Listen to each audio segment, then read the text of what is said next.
귀한 자리에 이렇게 불러주셔서 정말 감사를 드립니다. 보수 정부는 신자유주의를 하면 서민과 중산층도 잘 살 수 있을 것이라 생각을 했습니다.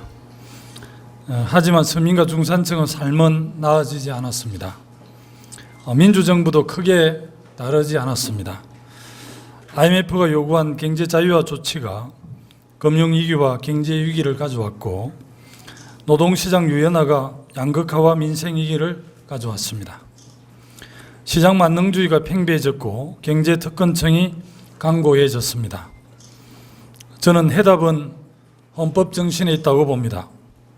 헌법 정신으로 돌아가서 경제민주화를 성공시켜야 합니다. 저는 신자유주의 프레임에서 과감하게 벗어나 작은 정부 대신 큰 정부, 무분별한 민영화 대신 공공성의 확장, 선별적이고 소극적인 복지 대신 보편적 복지, 패권적 정치 대신 대통합의 정치를 해야만 한다고 생각합니다. 그 길이 이 위기를 극복할 수 있는 유일한 방법이기 때문입니다. 오늘 재벌 문제를 가지고 많은 토론이 예정되어 있습니다. 재벌 문제 본질은 재벌 자체의 문제이기 이전에 정부의 문제입니다.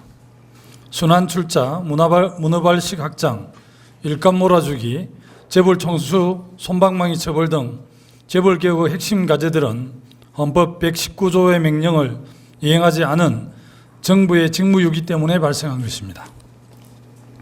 시민과 노동자 대투쟁의 성과인 87 헌법에 경제민주화를 사문화시킨 1차적 책임은 재벌이 아닌 정부가 져야 합니다. 정부가 심판을 포기한 것은 문제입니다. 심판 없는 경기에서 힘센 선수가 약한 선수를 상대로 반칙하는 것은 어찌 보면 당연한 일이었습니다. 정부가 심판의 역할에 충실하면 스웨덴 발린베리 가문처럼 좋은 재벌이 얼마든지 가능합니다. 따라서 재벌개혁, 경제민주화의 핵심은 헌법 정신을 실천할 수 있는 정부를 출범시키는 것입니다. 제가 참여정부, 나아가 민주정부 10년을 성찰하자고 한 것은 민주정부 10년 동안 헌법을 충실히 지켰느냐를 따져보자고 한 것입니다. 재벌개혁 경제민주화는 가구 정부에 대한 통렬한 반성 없이 실천할 수 없기 때문입니다. 정확히 반성하고 특권, 기득권에 의지하지 않는 후보를 뽑아야 합니다. 다음은 일자리 정책에 대해 말씀드리겠습니다. 최고의 복지는 일자리입니다. 그런데 일자리를 늘리려면 중소기업을 살려야 합니다.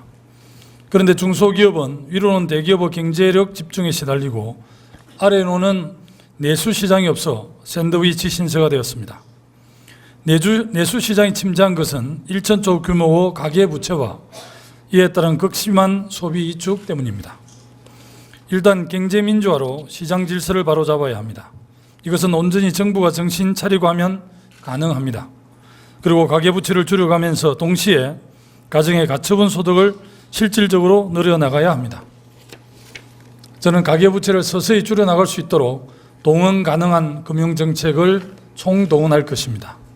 또한 적극적인 보편복지정책으로 국민 개개인이 빚에 의지하거나 임금에만 의지하지 않고도 인간다운 삶을 유지할 수 있도록 사회 안전망을 구축을 하겠습니다. 금융정책이나 보편복지정책 역시 모두 국가의 몫입니다. 이런 국가의 역할이 가동될 때 비로소 내수경제가 살아나고 중소기업이 살아나고 일자리가 살아나면서 대한민국의 진정한 성장이 가능해질 것입니다. 그렇기 때문에 저는 큰 정부를 추구합니다. 신자유주의 정부 모델인 작은 정부론을 폐기해야 하며 큰 정부, 책임 정부, 복지국가, 공평하고 평등한 국가 전략으로 새로운 시대를 열어야 합니다.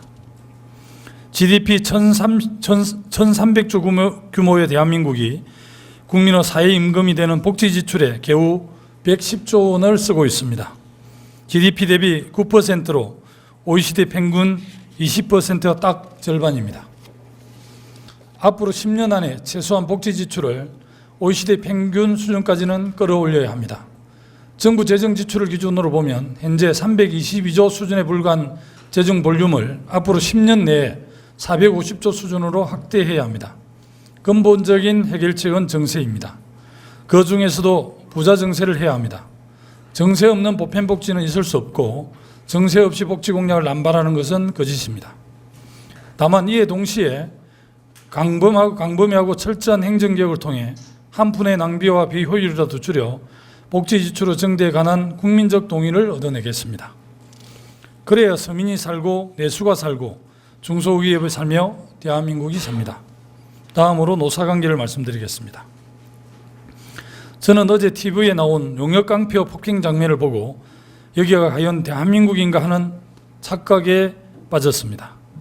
1936년 GM사가 구사대를 동원 파업 노동자를 폭행하자 루스벨트 대통령은 주방위군을 보내 노동자를 보호했습니다.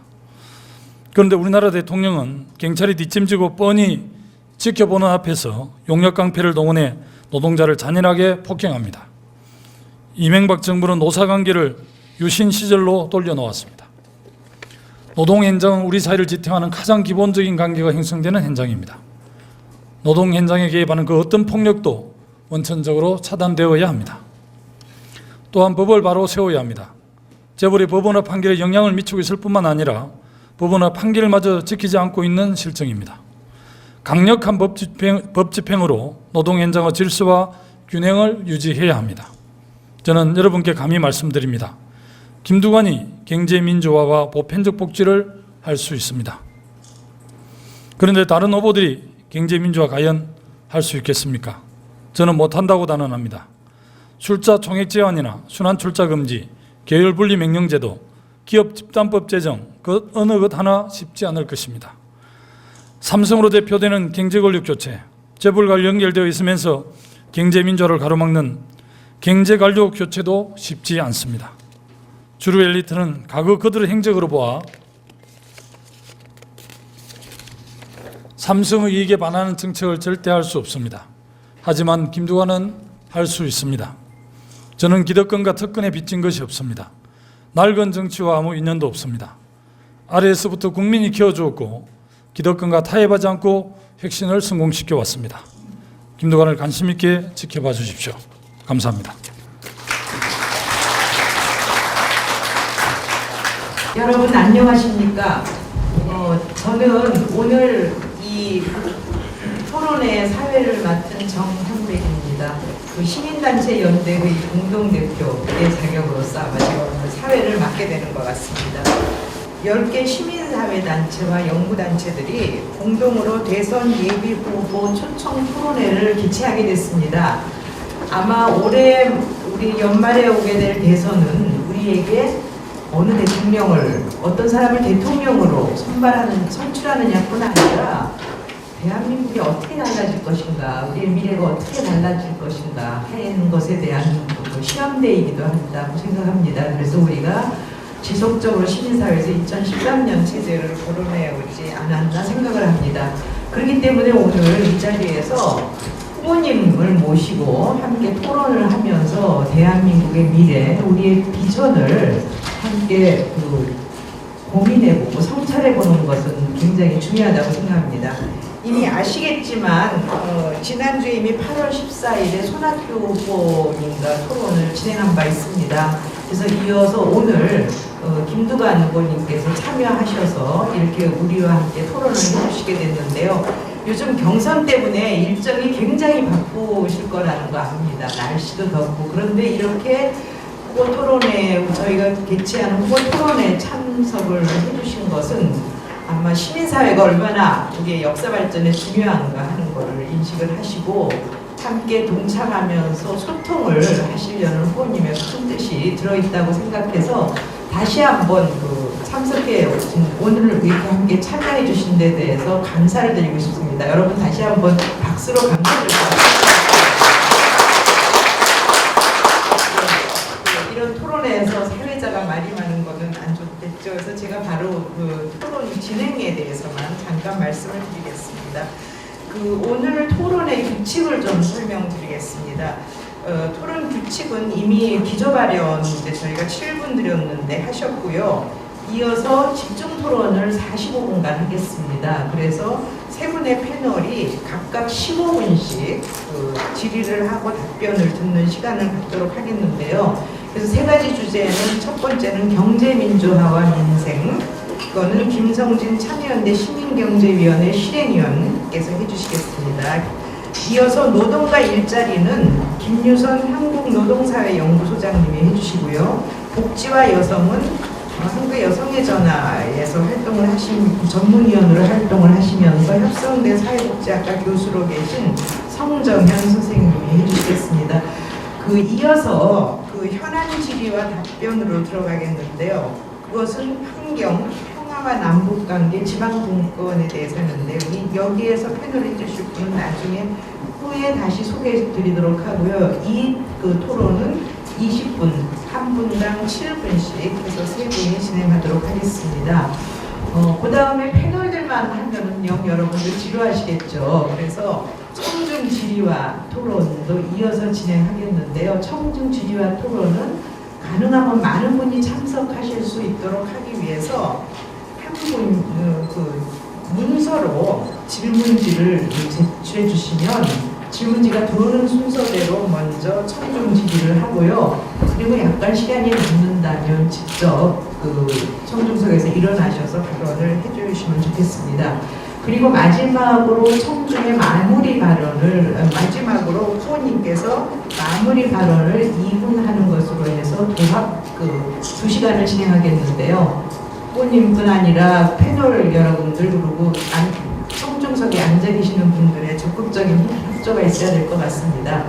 또 한 가지 좀 양해 말씀드릴 거는 지난번에 후보 토론회가 사실은 너무 밋밋하게 진행됐어요. 그래서 오늘은 좀 역동적이어야 역시 후보 토론은 재미가 있고 또 마찬가지로 우리의 참여를 높일 것 같아서 약간 TV 토론을 제가 패널 분들에게 조금 더 역동적으로 그리고 때로는 조금 더 공격적으로 해주십사고 부탁을 드렸는데요. 그래서 혹시 지나치게 역동적이었다고 생각을 하셔도 후보님이 섭섭해하시지 마시고 토론에 함께 임해주시면 감사하겠습니다.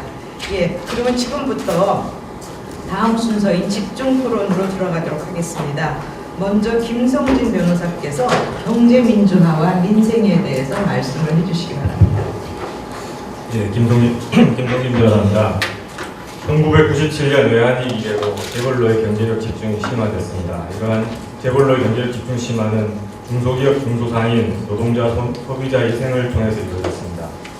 재벌 일가로의 과도한 경제력 집중은 단지 경제 분야에 머물지 않고 정치, 사회, 문화 등 전 영역에 걸쳐서 민주주의와 법치주의를 심화시키고 있습니다.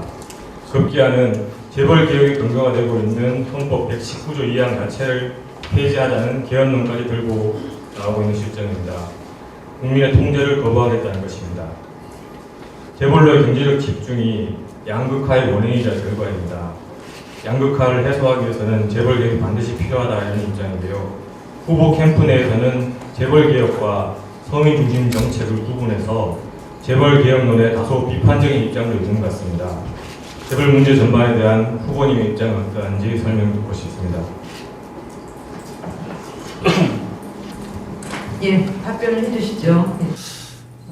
내일이면 아마 새누리당의 대선 후보를 뽑힐 박근혜 후보조차도 경제민주화를 하지 않으면 안 된다. 재벌 개혁을 하지 않으면 대한민국 미래가 없다 이렇게 말씀할 정도니까요.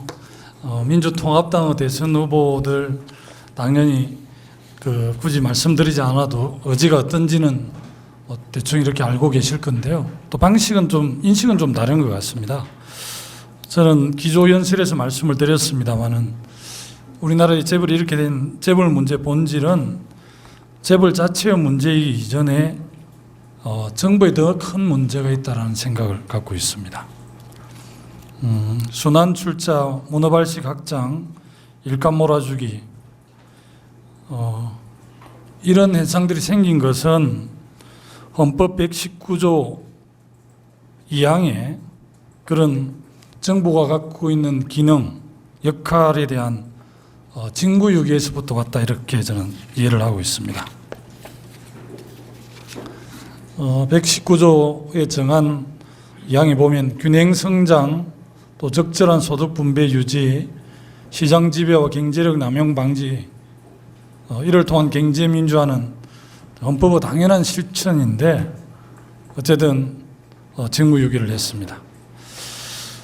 정부가 또 심판 보기를 포기했기 때문에 심판 없는 경기에서 힘센 선수와 약한 선수를 상대로 반칙하는 것은 너무나 당연하다고 생각을 합니다.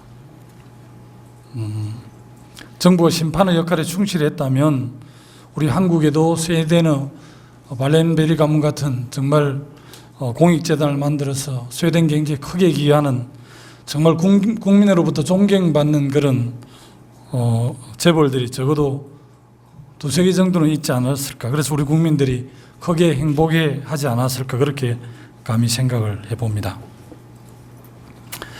제가 참여정부 나아가 민주정부 10년을 성찰하자고 한 것은 민주정부 10년 동안 저희들이 헌법을 충실히 지켰느냐를 한번 따져보자고 한 것입니다. 그래서 지난 우리 대선 과정에서 참여정부 총체적 성공이다, 절반의 성공이다를 놓고 그 산적인 논쟁이 됐었는데요. 외환위기 당시 IMF 권고를 받아들이면서 신자유주의 방식으로 접근을 하고 그것이 지금 양극화라든지 재벌의 경제력 집중을 가져왔다고 생각을 합니다. 그래서 이 경제민주화의 핵심이 어떻게 보면 재벌 개혁이고 또 경제민주화는 어떻게 보면 수단이고 우리가 말하는 좋은 일자리를 많이 만들어내고 또 보편적 복지를 통해서 사회 안전망을 확보하는 것이 결국 궁극적으로 우리 국민들이 기대하고 있는 기대치가 우리 국민들이 기대하고 있는 희망사항이 아닌가 저는 그렇게 이해를 하고 있습니다. 그래서 저는 헌법 정신에 충실한 정부를 출범시키는 게 가장 요체다 이렇게 우선 말씀을 드리겠습니다. 추가로 질문드리겠습니다. 네, 추가로 해주시죠. 예, 재벌의 금융지배 폐해를 시정하기 위한 제도로서 법원에 금융계열사를 분리할 것을 청구할 수 있는 제도가 필요하다는 의무가 있습니다. 그리고 중소기업 보호를 위해서 중소기업에 적합한 업종까지 사업을 확장한 재벌계열사들을 퇴출시키는 수단으로 계열분리 명령 같은 제도가 필요하다는 논의도 있습니다. 이러한 계열분리 관련된 논의 포함해서 재벌 중심의 경제구조를 개혁할 수 있는 구체적 방안을 갖고 있는지 말씀 부탁드립니다. 좀 요약해서 말씀드리면 그 헌법을 제대로 이렇게 실천하는 정부 의지가 굉장히 중요하고요. 최근 논란이 됐던 국민연금 주주 5개월권도 그 행사하는 문제도 좀 더 적극적으로 좀 검토를 해봐야 될 것 같고요. 계열 분리 그런 법안들이 쉽지 않겠지만 저는 정부의 의지라고 봅니다. 의지라고 보고 우리 재벌 개혁이 안 되는 여러 가지 이유도 있지만 저는 검찰이 재벌을 엄청나게 엄호하고 있기 때문에 재벌 개혁이 반드시 따르는 하나의 또 보완 장치가 검찰 개혁이 필요하다. 며칠 전에 그 하나의 김성년 회장이 구속된 것에 대해서 옛날 같으면 아마 정경련에서 난리를 쳤을 건데 상당히 좀 잠잠하더라고요. 그만큼 우리 국민들이 재벌을 어떻게 바라보고 있다는 걸 아마 재벌들이 좀 인식하고 있을 겁니다. 그래서 저는 재벌 개혁이 제대로 되기 위해서는 반드시 솜방망이 처벌로 일관하고 재벌을 법적으로 엄청나게 엄호하는 검찰 개혁이 반드시 필요하고요. 또 재벌들을 일방적으로 엄호하는 모피아 경제 관료들의 교체 없이 저는 불가능하다고 봅니다. 그렇게 해야만이 우리가 말하는 재벌이 재벌답게 거듭날 수 있는 거죠. 그렇게 될 때만이 중소기업과 대기업의 동반 성장이나 상생 번영이 가능하다고 그렇게 봅니다. 경제 관료 교체에서는 정말 이 전문성과 실천 의지가 있는 사람들 중심으로 제가 행정자치부 장관의 경험이 있어서 정부 인사에 대해서는 조금 많은 편입니다만은 개방행으로 해서 그렇게 경제 관료 교체, 검찰 개혁, 또 여러 가지 그 계열 분리 원칙에 대한 법안 이런 것들을 전체적으로 함께 할 때만이 지금 변호사님께서 말씀하시는 그런 부분들이 가능하지 않을까 싶습니다. 재벌 개혁을 위해서는 순환 출자 금지나 지주회사 규제 강화, 금상분리 강화, 중소기업 적합업종 보호, 소비자 집단소득법 제정과 법인세 강화 등이 필요합니다. 이들은 하나같이 재벌이 완강하게 반대할 입법입니다. 재벌은 자신의 입장을 관철하기 위해서 아마 자본의 투자 파업을 들먹이면서 자본 망명 협박을 할 수도 있습니다. 이처럼 집권 후 충분히 예상되는 재벌 투자 파업 협박을 극복하고 재벌 개혁을 성취해낼 보관이 있으신지 말씀 부탁합니다. 김두관식 재벌 개혁을 하면 재벌이 투자 파업을 하고 뭐 아예 보따리 싸서 어디 외국으로 다 빼돌리겠다 이렇게 협박할 수 있을 수도 있겠지만 재벌들이 아무 세상 물정을 모르는 사람들이 아니기 때문에 그러지 않을 겁니다. 우리 재벌들을 지금 국민들이 어떻게 바라보고 있고 재벌의 사회적 기여라든지 재벌이 그 경제적 독점하고 있는 부분에 대해서 우리 국민들의 그런 그 시대 정신이랄까 흐름을 잘 이해하고 있기 때문에 재벌이 그렇게 하지 않을 거라고 보고요. 재벌 제자리 찾아주기 문제와 관련해서는 새누리당하고 보수 언론까지 포함해서 지적을 하고 있습니다. 그래서 절대 그런 일이 없도록 해야 하고 저는 정말 그 스웨덴의 발렌베리 가문 같은 그런 존경받는 재벌들이 있는데 그런 재벌들이 정말 그 헤지펀드나 국제투기성 자본으로부터 경영권 공격을 받을 때는 정말 국민들이 아마 국가와 정부가 나서서 적극적으로 어쨌든 경영권을 방어해달라고 이렇게 요청할 거라고 저는 그렇게 생각을 합니다. 그런 경우에 포이즌 필이라든지 또 그 차등 의결권 같은 제도를 통해서 정말 국민의 사랑받고 존경받는 재벌을 국가와 정부가 엄호 안 해주면 누가 해주겠습니까? 그래서 저는 뭐 지금 이 김두관식 재벌 계획에 대해서 국민적 요구이자 시대적 흐름이기 때문에 이걸 거역하고 정말 뭐 본사를 어디로 해외로 이전한다든지 그런 일은 없을 거라고 보고요. 오히려 뭐 또 선진국 같은 경우에 한국의 재벌식 경영에 대해서 오히려 더 용납하지 않고 검산분리를 더 확실하게 하고 있기 때문에 그런 일은 없지 않을까 싶습니다.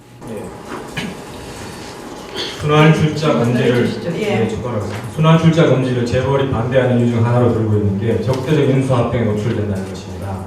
후보께서는 이런 걱정을 하지 말라는 취지에서 포이즌 필이나 차등 의결권 등을 통해서 재벌 총수 일가의 경영권을 보장해 줄 수 있는 법적 제도를 마련하겠다고 말씀하셨습니다.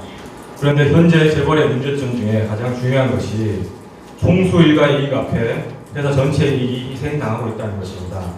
총수 일가의 경영권을 보장할 수 있는 제도를 마련해주면 이러한 재벌 총수 일가의 지배가 영속화될 수 있습니다. 경영권 보장을 통해서 회사 이익이 우선에 정상적인 경영이 가능하다고 보시는 것인지 아니면 정상적인 경영을 담보할 수 있는 다른 법적 제도를 구상하고 계신 것인지 말씀 부탁합니다. 최근에 뭐 재벌의 사회적 기여에 대해서 논란들이 됐는데요. 장하준 교수님의 그 주장에 의하면 재벌의 경영권을 방어해주는 대신에 우리가 분명하게 좀 받아내야 된다는 이런 주장을 하시더라고요. 저도 상당히 동의하는 부분인데요.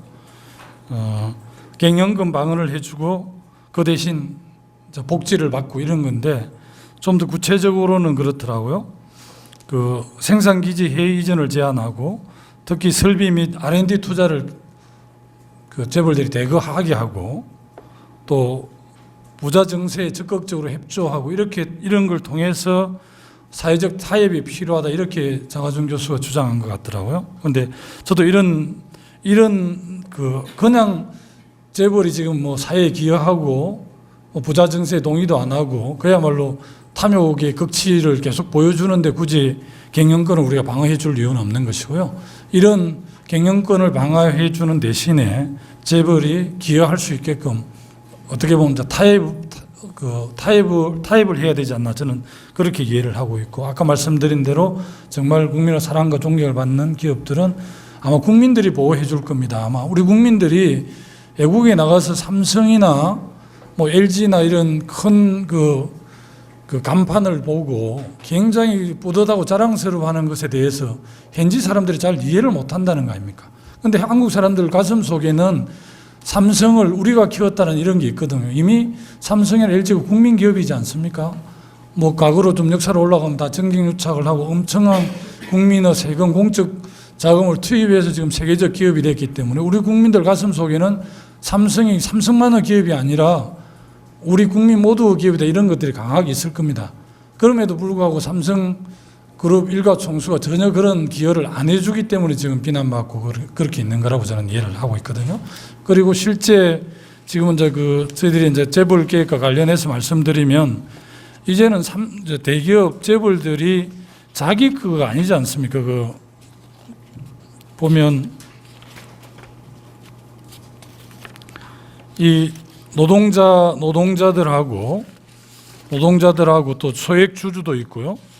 소액주주도 있고 또 협력업체도 있고 주민들도 있고 이렇게 해서 어떻게 보면 이제 그 기업 경영에 대해서 노사가 다 이렇게 경영에 물론 그 비율이야 다를 수 있지만 이렇게 참여해서 그렇게 나가야만 이게 극복이 되는데 전혀 지금 현실적으로 우리나라 재벌 총수들은 어쨌든 법적 책임을 지지 않고 권한이 있고 0.52% 지분으로 81개 계열사를 지배하고 있고 이렇지 않습니까? 이 현실을 극복하지 않고 어떻게 중소기업이 제대로 성장 발전할 수 있겠습니까? 그리고 중소기업이 잘 되지 않는데 88% 지금 우리 노동자들을 고용하고 있는 중소기업이 제대로 강소기업이 되지 않는데 대한민국 미래가 어떻게 있겠습니까? 저는 이런 관점에서 재벌 계획은 반드시 필요하고 재벌이 어떻게 보면 재벌 제자리 찾기 뭐 이런 걸로 해석될 수 있고 또 다르게 표현하면 재벌 정상화 이렇게 표현할 수도 있겠더라고요. 어젠가 조선일보에 제가 재벌 해체 이렇게 해서 그 그림을 그리는데 가장 좌측에 중간에 있더만 어느새 가장 좌측으로 갔더라고요. 그 부분에 대해서는 약간 좀 아마 실무적인 착오에서 그렇게 했던 것 같습니다. 예, 김성희 변호사님 지금 한 2, 3분 남았는데 짧은 질문 혹시 하나 더 해주실 수 있어요? 준비도 좀 준비한 건데 아직 김대중 노무현 정부를 거치면서 대형마트의 유통시장 장악을 따른 중소상인이 몰락했습니다. 노동부에 있어서도 고용 형태에 관한 규제 완화 정책이 지금과 같이 비정규직을 양산했습니다. 그 비결은 비정상적인 자영업자의 확대였습니다. 그런 면에서 김대중 노무현 정부는 경제 민생 문제에 있어서 국민을 위한 정책에 무능력했다 이렇게 볼 수 있는 점이 많습니다. 과거 민주정부의 경제 민생 정책에 대한 후보의 평가와 그 과오를 극복할 수 있는 보관이 있으시면 말씀 부탁드립니다. 기조연설에서도 제가 언급을 했습니다마는 그 신자유주의 방식으로 IMF를 극복을 하게 되면 그 서민과 중산층도 좀 잘 살 수 있을 것이다 이렇게 기대를 했지만 그것은 지나고 보니까 엄청난 착각이었지 않습니까? IMF가 요구한 경제 자유화 그 조치들, 예를 들면 금융자본시장 개방, 공기업 민영화, 노동시장 유연화 이런 것들을 받아들이면 서민과 중산층에도 기회가 올 걸로 봤지만 금융위기, 경제위기를 가져오고 노동시장 유연화가 우리가 말하는 양극화, 민생위기를 가져왔습니다. 그래서 그 점에 있어서 정말 고통받는 우리 국민들에게 참여정부에 참여했던 국무위원 한 사람으로서 여러 번 제가 사과도 하고 그렇게 했습니다. 참여정부 민생과 관련해서 노무현 대통령께서 한 말이 있습니다. 새 시대를 여는 정말 그 마댕이 되고 싶지만 오히려 그 시대를 정리하는 막내가 된 것 같다 이렇게 말씀을 했는데요. 끝내 저희들이 이걸 극복을 못했습니다. 그래서 지금 우리 민주통합당의 대선에 출마하는 사람들이 이 막차를 탈 수 없는 거지 않습니까? 막차에 대한 자기 나름대로 성찰과 반성을 통해서 새롭게 가자는 게 저의 생각입니다. 그래서 어쨌든 양극화 문제 또 각종 그 민영화 민영화에 따른 구조조정으로부터의 그 문제 또 노동시장 유연화에 따른 비정규직 양산 이런 문제에 대해서 깊이 반성하고 있고요. 우리가 새 정부 국정 우리 당을 중심으로 해서 민주개혁 세력이 맞는다면 이 부분은 철저하게 저희들이 그 반성과 성찰을 통해서 극복을 해야 될 문제라고 봅니다. 네, 감사합니다. 이어서 그 노동 일자리 분야 발표로 들어가겠는데요. 그 대한민국의 미래와 관련된 현안이 너무 많아서 후보님한테 과도한 부담인 것 같기는 한데, 진행되는 그 김유선 그 소장님이 말씀하시는 이후로 진행되는 질문에서 사회자의 욕심으로는 답변을 하시면서 혹시 새누리당이나 통합민주당의 다른 후보들과의 차별성이 있으면 그 부분을 조금 명확히 언급해 주시면 저희가 후보님의 그 정책의 방향을 이해하는 데 조금 더 도움이 될 것 같아서요. 조금 어려우시더라도 제가 굉장히 무리한 주문을 드리고 있다는 것은 알지만 좀 혹시 가능하시면 그런 부분도 좀 언급을 하시면서 말씀을 해주시면 좋겠습니다. 그렇게 하겠습니다. 네, 이어서 노동 일자리 분야에 대한 질문으로 들어가도록 하고요. 김유선 소장님께서 질문을 시작해 주시기 바랍니다. 예, 그럼 질문 드리겠습니다. 앞서 기조연설을 하실 때 일자리가 최고의 복지라고 하시고요. 그러면서 구체적인 방안을 그때 이제 중소기업 문제 이야기하시고 내수 진작, 그다음 사회 안정망 구축 이렇게 여러 가지 하셨습니다. 제가 보기에 이 세 가지 부분 같은 경우는 제대로 된다면 분명히 일자리를 늘리는 데 도움은 될 거다 이렇게 보이는데 이 부분이 대체로 이렇게 산업정책이나 복지정책 영역이거든요. 어떻게 보면은 보다 좀 더 진검승부가 걸어야 될 노동시장 정책이나 노동정책 영역에 관해서는 아까 기존서에서 말씀이 좀 약간 빠지신 것 같은데 그분과 결배해가지고 혹시 생각하고 계시는 그 노동시장 정책 영역에서 일자리 늘릴 수 있는 방안 그렇게 고민하신 게 있으면 좀 말씀해 주시기 바랍니다. 일자리와 관련해서는 뭐 중소기업 문제를 이야기하지 않을 수 없을 것 같습니다. 일단 우리나라 중소기업이 전체 그 고용 노동자의 88% 정도를 차지하고 있는데 우리나라 중소기업들은 참 많이 힘든 것 같습니다. 위에로는 대기업들로부터 이렇게 특히 대기업과 거래하는 중소기업 같은 경우는 납품단가 후리치기 등등 해서 굉장히 많이 이제 위로부터 압력을 받고 있는 셈이고요. 또 아래로는 내수 시장이 없어서 어떻게 보면 지금 샌드위치가 되어 있는 그런 상황이기도 합니다. 뭐 내수 시장이 침체한 것은 우리가 이제 1천조 규모의 가계 부채 때문에 소비 시장이 굉장히 이제 극심하게 위축이 되어 있기 때문에 내수가 활성화될 수 없는 이런 상황이 있습니다. 그 자영업자도 지금 굉장히 좀 어렵게 되어 있고요. 그래서 이제 제가 정책 공약으로 5년 동안 그 4,000개 정도의 작지만 좀 강한 기업을 적극적으로 좀 육성할 수 있도록 R&D 예산도 좀 지원을 하고 또 세제 혜택도 주고 그야말로 중소기업청이 뭐 정부 조직 개편을 통해서 중소기업부가 되더라도 제대로 좀 그 지원을 해서 중소기업 좀 정착이 돼야 되겠다. 특히 뭐 저희들이 이제 그 벤치마킹 완전 우리가 뭐 그대로 할 수는 없겠지만 좀 벤치마킹을 하고 싶은 그 중소기업이 잘 되고 있는 나라 독일을 꼽을 수 있는데 독일 같은 경우는 이 작지만 강한 중소기업이 프랑크푸르트나 베를린 이런 게 산재하는 게 아니라 독일의 작은 도시에 이렇게 다 이렇게 소재하고 있더라고. 그래서 그 소위 중앙 뭐 도시와 그 지방이 정말 골고루 잘 사는 이런 그 행태를 보이고 있어서 참 좀 부러웠는데요. 일단 그 중소기업 4,000개를 좀 이렇게 그 집중 좀 5년 동안 육성을 해서 소위 그 괜찮은 일자리를 좀 많이 늘려야 되겠다 이런 생각들을 해봤었고요. 또 비정규직과 관련해서는 어쨌든 사내 하청을 포함하면 한 850만, 900만 정도 이렇게 되는 걸로 되어 있는데 임기 5년 동안 마음 같아서는 다 없앴으면 좋겠지만 최소한 절반 정도로 정규직으로 전환하고 특히 공공 부분부터 우선적으로 정규직화하고 있습니다. 뭐 경남도도 하고 있고 서울시도 박원순 시장이 하고 계신데요. 그렇게 해서 전반적으로 그 일자리를 좀 더 많이 늘려야 되겠다. 그리고 또 다른 관점에서 보면 그 산업 정책 그 패러다임을 획기적으로 바꿀 때만이 저는 일자리가 가능하다고 저는 그렇게 봅니다. 나중에 이제 탈핵 문제 때문에 질문도 나올 겁니다만은 우리나라가 이제 그 아랍에미레이트 연합에 원전을 수출해서 몇 조 원의 부가가치를 얻는 이렇게 원전을 수출하는 걸로 그 그 일자리가 많이 생기는 걸로 부가가치가 생기는 걸로 되어 있는데 실제 전 세계에서 지금 되어 있는 440기 원전을 25년, 30년 되면 폐로하는 폐로 산업 이런 데 독일 같은 데는 이미 주목을 하고 있어서 이제 우리가 이제 제가 저 뒤에 나올 겁니다만 2040년 40년 원전 제로 국가로 가게 되면 에너지를 다른 쪽에서 얻어야 되기 때문에 신재생 에너지 뭐 이렇게 되지 않습니까? 그래서 산업 정책의 패러다임을 획기적으로 바꿔서 새로운 일자리를 좀 더 만들어야 하고요.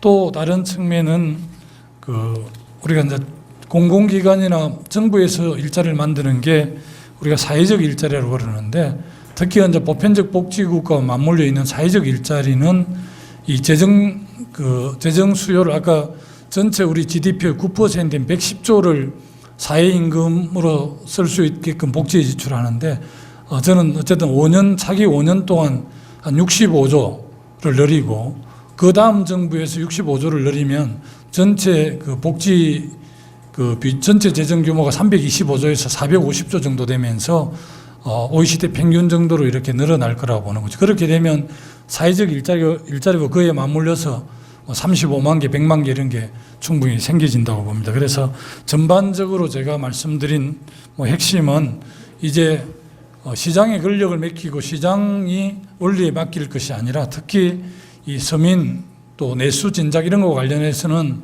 국가가 훨씬 더 큰 책임 역할을 하는 큰 정부로 완전 국가 경영의 기조를 확 바꿀 때만이 이것이 가능하지 않을까 저는 감히 그렇게 생각을 합니다. 결론적으로 말씀드리면 10년 안에 최소한 복지 지출을 OECD 평균 수준까지 끌어올리고 그래야만이 서민이 살고 내수가 살아나고 중소기업이 살면서 대한민국이 산다 이런 기본 관점을 갖고 있습니다. 네, 좋은 말씀 많이 해주셨는데요. 약간 좀 추가를 해주셨으면 하는 게 앞서 처음에 기조연설 하실 때 노동현장의 보호천지라고 하시지 않았습니까? 그때 대체로 집단적 노사관계 영역에서 말씀하셨는데 예컨대 현재 근로기법에 따르면 주당 연장으로는 12시간까지밖에 못하게 돼 있는데 주당 연장으로 12시간 포함해가지고 52시간을 초과하는 사람이 전체 노동자 중에 한 22%가 나오거든요. 380만 명이 더 패드가 넘어서서 과도한 이제 연장 근로를 하고 있고 그런데 이런 면에서도 이런 무법천지를 갖다 좀 해소하면은 이것만 가지고서는 일자리가 한 6, 70만 개는 가능하지 않냐 이렇게 보는데 알수급에 말씀하신 산업정책이나 복지정책 이외에 이런 노동시간 단축의 문제라든가 특히 저희가 보면 이제 청년실업 문제가 좀 심각하다는 점에서 청년고용 획당 문제라든가 그런 문제까지 정책의 영역에서 좀 넓혀주시면 어떨까 좀 그런 생각 같습니다. 맞습니다. 최저임금하고 노동시간을 단축하는 문제가 굉장히 중요한 문제이고요. 어떻게 보면 경제민주의 가장 또 중요한 그 핵심은 노동기본권을 강화하는 거라고 저는 그렇게 이해를 하고 있습니다. 특히 이제 대기업 노동자들을 보니까 그 울산 같은 대기업 대공장 노동자들을 보니까 어쨌든 사용자하고 노조하고 일정 정도 그 타협을 하는 것 같더라고요. 노동시간이 지금 OECD 평균 1800시간 근데 우리가 지금 2100시간 이렇게 돼 있는데 실제 울산 현장 대공장에 가니까 2500시간도 하고 이렇게 하더라고요. 아마 이제 구조적으로 그 OECD 기준 정도 일을 하게 되면 급여가 굉장히 이제 낮아지고 연봉이 낮아지면서 아마 또 가정을 꾸리기 어려운 이런 현실적 문제는 시급제로 하기 때문에 현실적 문제가 있긴 한데 노동시간을 적정 수준으로 이렇게 줄여내면 그게 또 훨씬 더 일감 나누기 차원에서 고용이 상당히 아마 방금 70만 이렇게 될 겁니다. 그래서 대공장이 동시에 그렇게 할 수는 없겠지만 굉장히 강력하게 고용노동부가 정책적인 그 의지를 가지고 이렇게 해야만이 가능하다고 보고요. 일단 또 지금 노동 현장에 벌어지고 있는 이 용역에 대한 용역 깡패 이런 거 정말 있을 수 없는 일이지 않습니까? 그래서 이런 무법 천치가 될 수 없도록 이런 부분에 대해서는 강력하게 정부가 공정하게 노사 입장에서 공정하게 이런 문제를 처리할 수 있도록 하고 정말 대한민국에서 용역 깡패 이런 게 없어지도록 노력을 하겠습니다. 지금부터 딱 한 10년 된 것 같습니다. 그러니까 10년 전에 고 노무현 대통령께서 선거 유세를 하실 때 그 당시 저한의 경우에 이제 가장 기억에 남는 것은 당선되면 비정규직의 눈물을 닦아주겠다 그거였습니다. 그러고 한데 이후에 참여정부가 출범할 때 보면은 국정과제가 이렇게 쭉 정해졌는데요. 10개가 좀 모자라가지고 12개 해서 12대 국정과제 이렇게 했는데 12대 국정과제 중에 맨 마지막에 사회통합적 노사관계 구축 이게 하나 들어갔었거든요. 근데 사회통합적 노사관계 구축이 되려고 해도 뭔가 사회통합적인 노동시장 정책이 같이 맞물려줘야 되게 가능한 것 아니냐 그런 질문이 그 당시에도 좀 제기됐었는데 이게 그런다고 할 때 이제 앞으로 혹시 이제 김두관 후보께서 야권의 대통령 후보로 이렇게 되시고 그 이후에 대통령이 당선되신다고 하면은 지금 현재 이제 생각하시는 국정과제가 있다고 하면 그 중에 노동 문제 같은 경우에 한 몇 번째 정도로 들어갈 수 있을 것인가 하는 좀 여쭤보고 싶고요. 그 같은 노동 문제 중에서 대통령이 당선된다고 하면은 가장 먼저 중점적으로 착수하고자 하시는 일이 있다면 그게 뭔지 그걸 좀 말씀 한번 해주시기 바랍니다. 제가 인식하기로는 지금 한국의 노동의 기본급 문제, 노사 문제를 이대로 방치하고 대한민국 미래는 없다. 저는 그렇게 인식을 하고 있습니다. 노동 문제가 어떻게 보면 새 정부의 가장 중요한 정책적 과제 중에 두세 가지 안에 하나가 아닐까. 적어도 남북 문제하고 노동 문제 이런 게 가장 핵심이 아닐까 저는 그렇게 이해를 하고 있고요. 좀 뭐 제 자랑 같아서 좀 외람됩니다만 제가 2010년 6.2 지방선거에서 야권 야3당과 시민사회하고 야권 단일 후보로 경남도지사에 당선이 돼 있었고 바로 이제 민주도정협의회를 통해서 아주 낮은 초보 단계지만 공동지방정부를 운영하고 민주노동당의 강병기 최고위원이 제 정무부지사를 1년 4개월 했습니다. 지금은 민주당 정무부지사가 와 있고 정무특보는 민주노총에서 추천하신 분이 맡고 있는데요. 그야말로 이 작은 경남도정이었지만 시민사회와 야3당이 함께 해왔습니다. 저는 저희들이 대선에 승리하고 국정을 맡게 되면 민주국정협의회를 만들어서 시민사회와 노동계 또 정당 함께 그야말로 협치 개념으로 그렇게 국정을 운영해야 한다. 대통령이 그 절대적 권한을 갖고 할 수 있는 그런 시대 상황이 아니다고 저는 인식을 하고 있고요. 최근에 민주노총과 한국노총을 방문해서 지지를 호소하면서 호소하러 갔었었는데 거기서도 또 말로는 뭐 이렇게 노동을 제후선 가치로 삼는다고 하고 또 당선되고 하면 내몰라라 팽개칠 거 아니냐 이런 우려 말씀도 해 주셨는데요.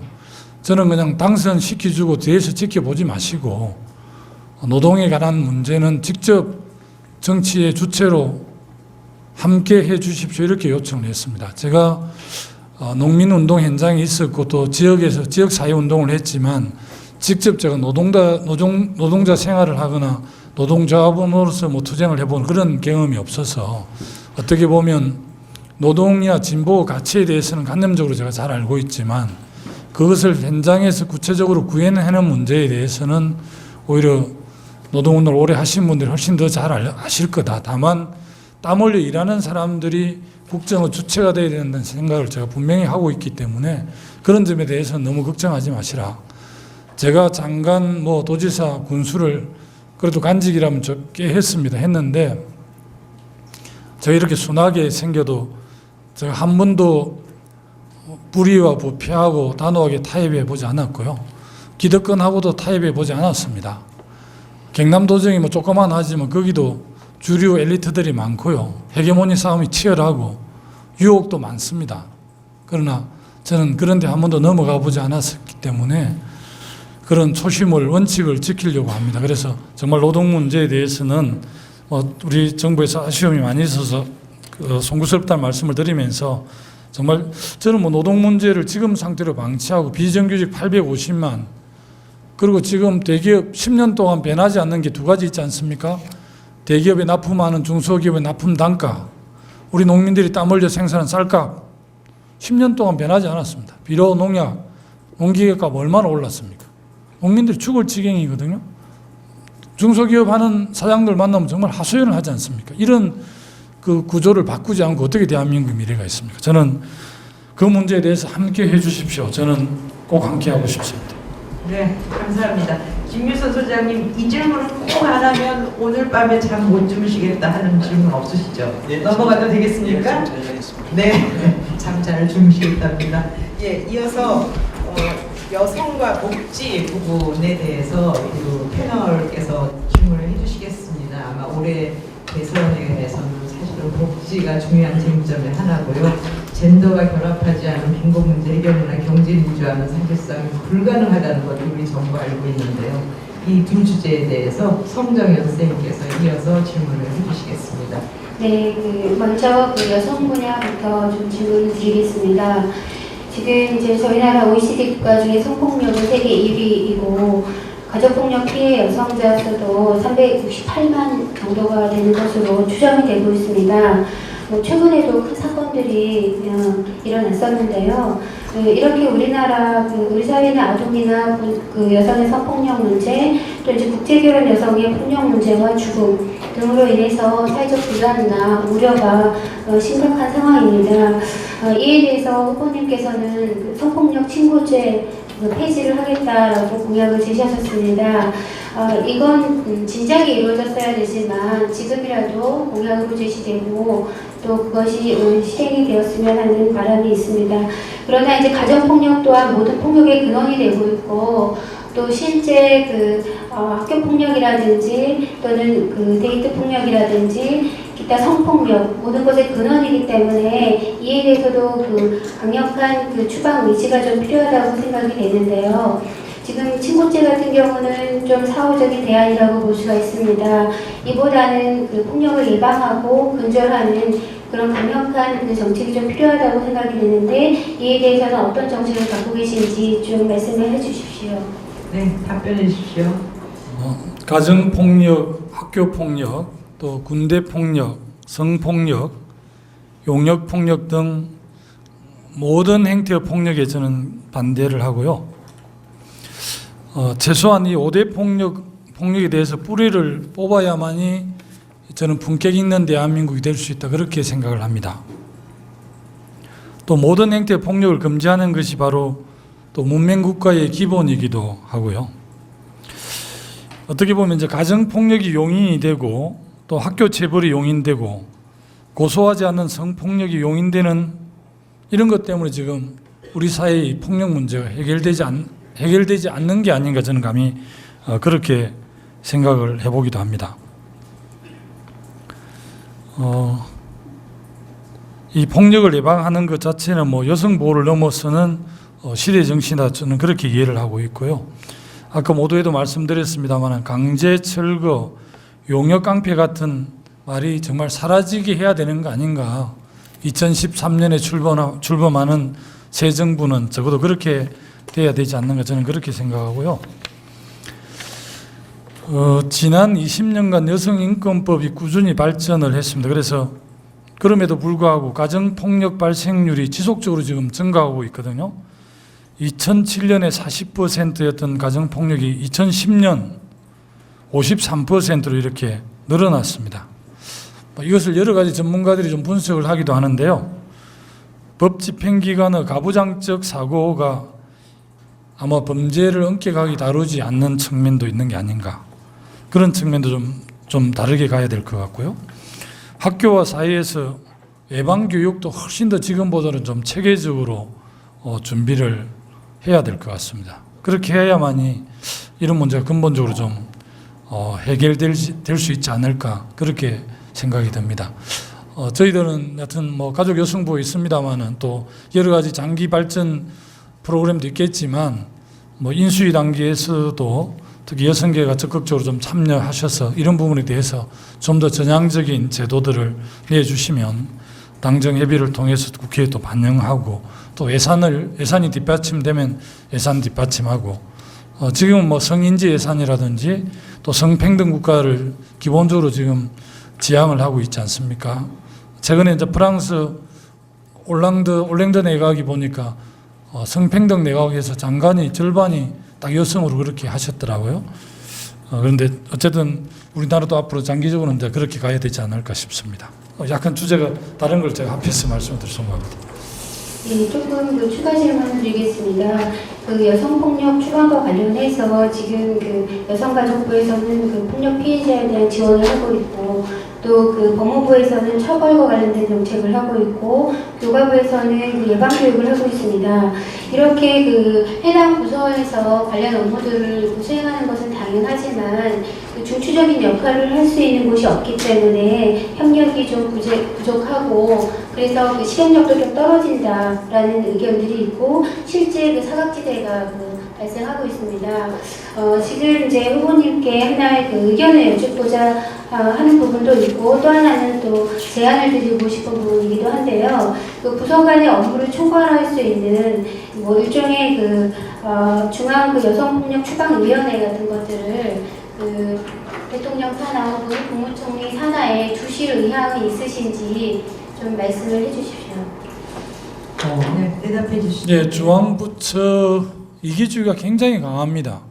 이 장차관들, 다른 부처 장차관들하고 회의를 해보면 부처 이기주의가 굉장히 강해서 일이 잘 안 되는 일이 많거든요. 그래서 이제 국무총리, 국무조정실이 있는데 이 조정실도 때로는 기능이 잘 역할을 못해서 저로 안 되기도 하고요. 그래서 보통 부처 간의 이기주의가 많이 발생하는 이런 현안에 대해서는 거의 이해 당사자들이 거의 다 대통령 직속 위원회 요청을 많이 하시더라고요. 근데 제가 적답을 못 드리겠습니다만은 아마 부처 간에 나누어져 있음으로 해서 업무의 효율성하고 아마 좀 이렇게 그 현장에서 실천력이 많이 떨어지는 같은 마음으로 아마 질문을 해주신 것 같은데, 대통령 직속이나 국무총리실의 위원회를 둬서 이 업무가 제대로 기능을 할 수 있도록 그런 적극적으로 검토를 하겠습니다.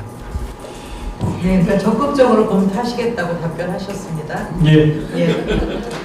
자, 항상 이 부분이 늘 저희 여성계가 가장 어려운 부분인데 약속은 하셨으니까 후보님을 믿고요. 손동현 선생님 네. 다음 질문 해주시죠. 그 복지와 관련된 부분에서 질문을 드리겠습니다. 지금 그 저출산 고령화뿐만 아니라 이혼이나 1인 가구가 증가하고, 그러면서 가족의 변화가 굉장히 두드러지고 있습니다. 그 가운데 화려한 친구는 이미 지나간 옛날 일이고요. 이 양극화라든지 여성과 아동, 노인의 빈곤 문제가 굉장히 심각해지고 있는데, 빈곤을 한마디로 요약을 하면 사실 그 빈곤의 여성화라고 얘기를 할 수가 있을 것 같습니다.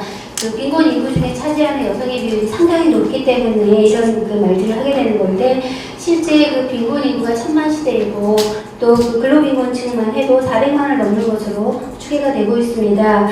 그 빈곤의 여성화의 한 축이 그 여성 한부모 가족의 문제라고 볼 수가 있는데, 그 예를 들면 자녀 양육비만 하더라도 양부모 가족의 절반에도 미치지 못하고 있는 수준이고, 빈곤으로 인한 그 우울이라든지 또는 고달픔 때문에 자녀가 방임이 되고 있는 그런 상황들이 나타나고 있습니다. 이런 그 여성의 빈곤 문제는 곧 아동의 빈곤으로 이어질 수밖에 없고, 복지 어머니에게서 그 양육을 받은 아이들이 결국은 복지 어머니가 되거나 또는 복지 아들이 되는 수급권자가 될 수밖에 없는 그 비율도 굉장히 높게 나타나고 있습니다. 결국은 여러 가지 성차별과 여성 빈곤, 아동 빈곤, 일자리 문제들이 복합적으로 맞물려 있지만, 그 핵심적인 부분은 여성 빈곤이 해결되어야지만 빈곤의 고리를 어느 정도 끊을 수 있다라고 생각이 되는데, 여성 빈곤 문제에 대해서 어떤 그 정책을 갖고 계신지 좀 말씀해 주십시오. 제가 이제 기초자치정부인 이제 군수를 7년 정도 했습니다. 그리고 또 종합행정인 도지사를 2년 조금 넘게 했기 때문에 이런 현장을 제가 참 많이 가봤습니다. 가보고 또 많이 이제 보고도 받아보고 이렇게 했는데, 우리 빈곤 계층을 보면 일단 노인들이 굉장히 많으시고요. 또 노인들 못지않게 다수가 이제 여성 빈곤층이 꽤 많이 있습니다. 또 뭐 남편하고 사별하기도 하고 여러 가지 이유로 또 헤어지고 이렇게 해서 이제 한부모 가정들이 워낙 많이 있고요. 또 이렇게 부녀지간에 같이 근무하는 경우는 또 가끔 가다가 또 불미스러운 일들이 생기고 이렇게 해서 저희들이 또 따로 이렇게 자녀를 모시는 이런 센터도 운영을 하고 이렇게 했는데, 어쨌든 이런 문제가 이제 가정 안전망과 관련해서는 아까 말씀드린 대로 복지 재정을 늘려서 상당 부분 재기할 수 있도록 도와줘야 하고요. 또 이렇게 능력이 있는 여성들 같은 경우는 일할 수 있는 이제 요즘 여성센터에서 새로 일하기 지원 사업 같은 것도 있고요. 또 재취업 지원 프로그램도 있고 이런 것도 있고 이런 거와 관련해서 이제 하고 싶어도 또 어려운 거는 역시 자녀를 키우는 보육 문제입니다. 그래서 민간 보육보다는 공공 보육을 늘려서 이제 부모들 부담을 훨씬 더 줄여주는, 그래서 보육 서비스 시스템을 근본적으로 좀 개선해서 자녀를 좀 안심하고 맡기고 본인도 일을 할 수 있는 그런 점들을 좀 종합적으로 개선을 해야 될 것 같고요. 우리나라의 이제 우리가 말하는 시장 임금이 85% 그리고 사회 임금이 15%지 않습니까? 그러니까 예를 들어 이제 직장을 그만두게 되면 85%의 수입이 없기 때문에 15% 가지고 살아갈 수가 없는 구조지 않습니까? 그래서 이제 복지를 늘려야 되는데 사회 임금 비율을 늘려야만이 안전망이 확보되는 건데 아마 이것은 한 10년 정도 걸려야 OECD 평균 수준으로 갈 것 같고요. 그 이전에 어쨌든 특히 사회적 약자인 여성에 대해서 또 여성 한부모 이런 부분에 대해서는 어쨌든 중앙정부든 지방정부든 긴밀하게 협력을 해서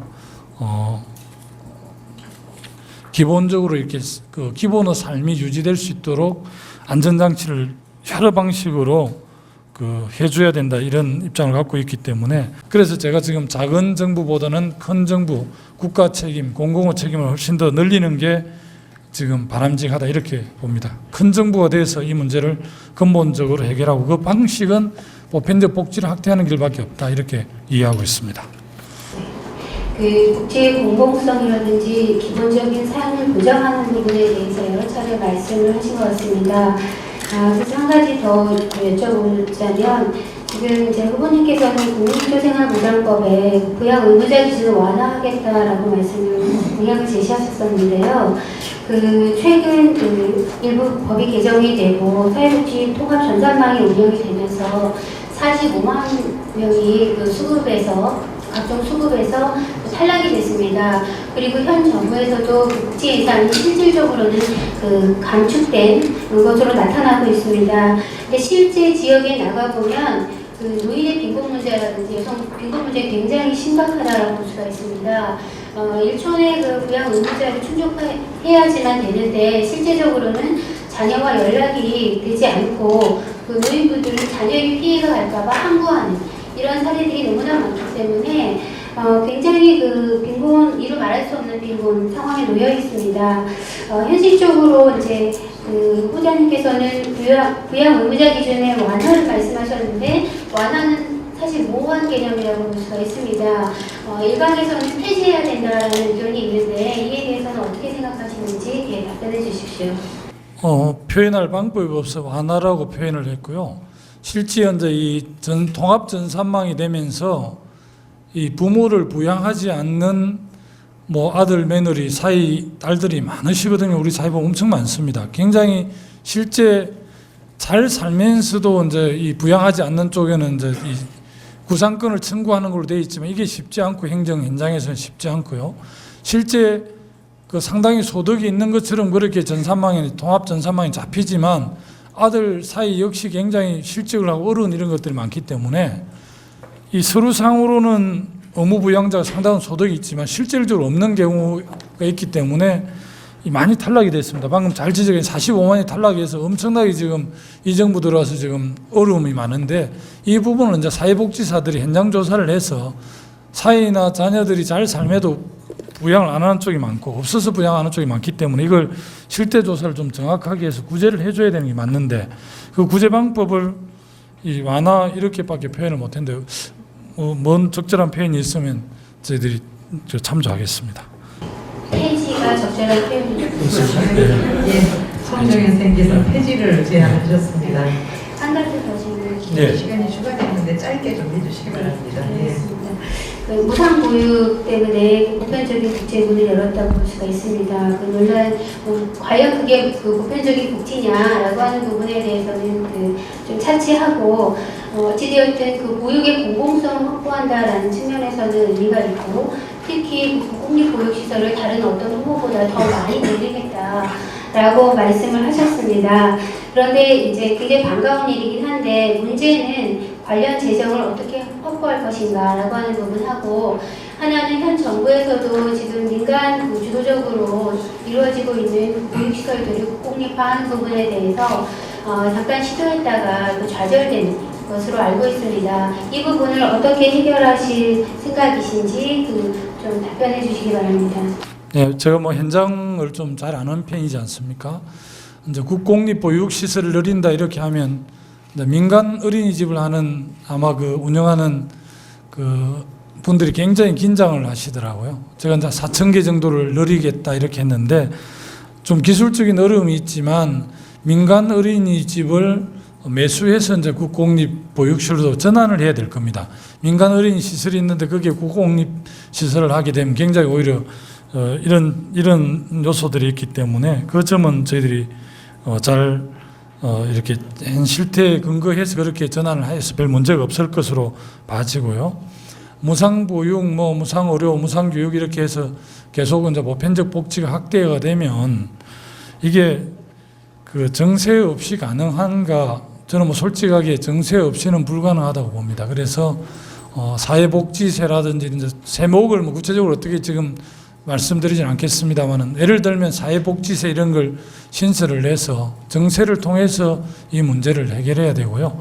또 기존 예산들을 이렇게 잘 점검을 하면 또 SOC 이제 토건 문화에서 사회복지 생태 문화 이런 쪽으로 이제 또 국가 경영의 패러다임을 바꾸게 되면 토건 이런 데서 예산을 줄일 수 있고 부자 정세가 뭐 5년 동안 96조 정도 되니까 약 그냥 연 20조씩 일이 되지 않습니까? 그래서 저희들이 여러 가지 그 점검을 해서 우리 다음 정부 5년 말기 정쯤에는 한 65조 정도 재원을 늘리고 이 10년 후쯤은 130조 정도를 늘리게 되면 지금 기준으로 325조의 국가 예산 규모를 450조 정도로 늘리면서 아까 말씀드린 OECD 평균 정도의 그 사회복지, 사회임금으로 나갈 수 있는 그게 있기 때문에 지금보다는 훨씬 더 그래도 이 사회 안전망이 더 확보가 되는 게 아닌가 싶습니다. 네, 이게 쟁점이 되는 부분에 증세를 통해서 해결을 해야 되겠다 하는 말씀을 해주셨습니다. 쉬지 않고 계속 가는 게 좀 후보님께 힘들기는 하겠지만 이어서 그 현안 질의와 답변으로 들어가도록